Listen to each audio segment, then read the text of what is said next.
The purpose of performance appraisal, है ना।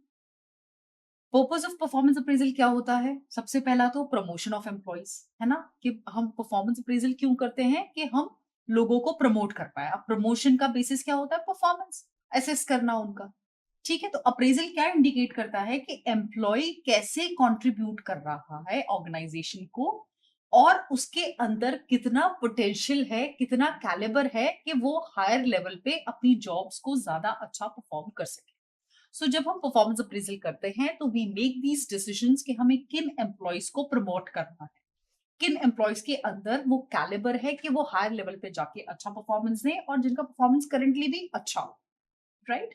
सो ये सारी चीजों का असेसमेंट हम परफॉर्मेंस अप्रेजल में ही करते हैं। So this method of promotion on appraisal basis is in the interest of both the management and employees, दोनों के इंटरेस्ट में रहता है।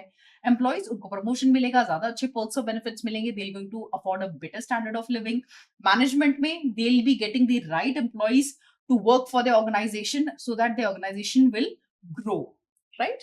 सो ये दोनों के लिए विन विन सिचुएशन है। फिर नेक्स्ट पॉइंट है हमारा अदर पर्सनल एक्शंस।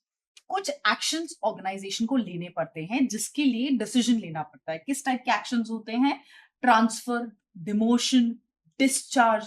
सो ये सारे डिसीजंस कोई भी ऑर्गेनाइजेशन कैसे ले पाएगी? परफॉर्मेंस अप्रेजल के बेसिस पे, कि भाई जो एम्प्लॉय अच्छा काम नहीं कर रहा है, जो बहुत ज्यादा chaos क्रिएट कर रहा है, उसे डिमोट कर देंगे एज अ पनिशमेंट।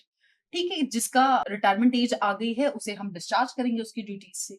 ठीक है, कहीं पे हम अंडर स्टाफ्ड हैं तो हम एम्प्लॉयज को ट्रांसफर करके वहां पे जो अंडर स्टाफिंग की सिचुएशन है उसको रेक्टिफाई करेंगे। तो इस टाइप के डिसीजंस हम कैसे ले पाएंगे? परफॉर्मेंस अप्रेजल से, कि भाई किसको डिमोट करना है, किसको ट्रांसफर करना है, किसको डिस्चार्ज करना है। राइट। सो क्या होता है, इस तरीके से हम समझ पाते हैं कि हमें क्या एक्शंस लेने हैं और हमें क्या डिसीजंस लेने हैं। राइट। और इन सब चीजों में परफॉर्मेंस अप्रेजल हमारी बहुत मदद करता है। Next comes wage and salary payment. ठीक है, वेज एंड सैलरी पेमेंट में भी क्या होता है? परफॉर्मेंस अप्रेजल से लिंक रहता है कि वेज इंक्रीज किसको देना है, किसका परफॉर्मेंस ऐसा है जिसे हम वेज इंक्रीज या सैलरी इंक्रीमेंट दे सकते हैं। ठीक है, और साथ ही साथ में कुछ जगह सीनियोरिटी बेसिस पे भी होता है, तो उसमें भी हम देखते हैं कि भाई कितने साल हो गए उसको काम करते हुए और उसने कैसा काम किया है, उसका परफॉर्मेंस अप्रेजल रिकॉर्ड्स कैसे हैं। ठीक है, सो इस तरीके से हम डिसाइड करते हैं कि हमें किसे देना है वेज या सैलरी इंप्रूवमेंट या hike. Then comes training and development programs. So performance appraisal indicates the strength and weaknesses of an. ठीक है, परफॉर्मेंस अप्रेजल क्या बता रहा है? क्या स्ट्रेंथ और क्या वीकनेस है किसी भी एम्प्लॉय की। ये इंफॉर्मेशन हमें बहुत मदद करती है to formulate our training and development program. क्योंकि जिन चीजों में वो अच्छे हैं बहुत अच्छी बात है, बट जिन चीजों में वो अच्छे नहीं हैं, या जो स्किल सेट हमारी ऑर्गेनाइजेशन में मैक्सिमम लोग के पास नहीं है और जिसकी हमें रिक्वायरमेंट है, उनके लिए हम specially designed training programs conduct कराते हैं ताकि वो रिक्वायर्ड स्किल सेट उनके अंदर डेवलप हो सके और जो रिक्वायर्ड परफॉर्मेंस है वो लोग डिलीवर कर सके। राइट। सो ये परफॉर्मेंस अप्रेजल इंडिकेट करता है हमारी ट्रेनिंग और डेवलपमेंटल नीड्स को भी। राइट, उस तरीके से हम अच्छी ट्रेनिंग प्रोग्राम्स कंडक्ट करा सकते हैं ऑर्गेनाइजेशन में। फिर आता है पर्सनल रिसर्च, है ना। Performance appraisal serves as a feedback to the management. It serves as a base for the conduct of research activities in personal management. ये परफॉर्मेंस अप्रेजल से क्या एक फीडबैक मिलता है ना मैनेजमेंट को कि उसके एम्प्लॉइज कहाँ स्टैंड करते हैं और किस टाइप का परफॉर्मेंस दे रहे हैं, और उससे उसकी ऑर्गेनाइजेशन आज कहाँ स्टैंड करती है और कल को वो कहाँ जाएगी।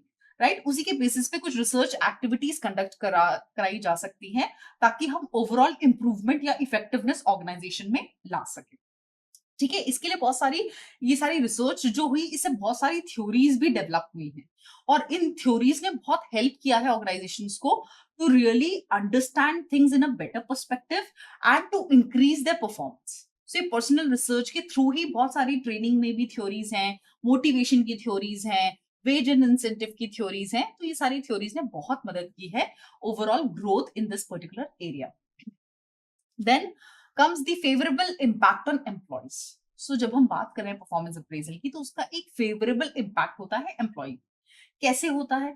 क्योंकि जब आप किसी एम्प्लॉय की परफॉर्मेंस को अप्रेस करोगे, उसे इंसेंटिव दोगे या उसके काम की सराहना करोगे, तो उसे क्या लगेगा कि मैनेजमेंट का इंटरेस्ट उसके अंदर है, एंड साथ ही साथ में उसके उसके अंदर वो पोटेंशियलिटी और कैलिबर है कि वो अच्छा कर सके, तो उसको खुद पे सेल्फ कॉन्फिडेंस आएगा। और साथ ही साथ में उसको ये भी लगेगा कि वो एक पॉसिबिलिटी है कि वो ऑर्गेनाइजेशन के साथ कंटिन्यूअसली ग्रो कर सके, राइट?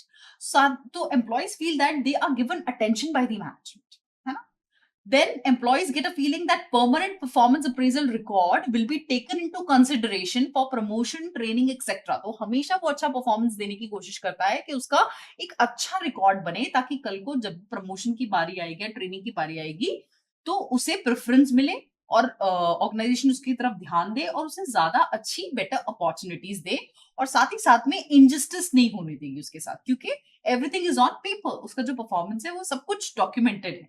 सो ये सारी चीजों से एक फेवरेबल इम्पैक्ट बनता है एक एम्प्लॉय के ऊपर। थोड़ा सा और इसको देखते हैं। To confirm the services of probationary employees upon the completion of the probationary period, so performance appraisal हमें मदद करता है क्या देखने में। कई बार क्या होता है, एम्प्लॉयज को हम जब रिक्रूट करते हैं ऑर्गेनाइजेशन में, वो प्रोबेशन पे रहते हैं। प्रोबेशन पीरियड कुछ ऑर्गेनाइजेशंस में 6 मंथ्स का होता है, कुछ ऑर्गेनाइजेशंस में 1 ईयर का होता है, कुछ में 2 ईयर्स का भी होता है। तो जो प्रोबेशन पीरियड रहता है उसमें कहीं ना कहीं ऑर्गेनाइजेशन उस एम्प्लॉय की परफॉर्मेंस को असेस कर रही होती है।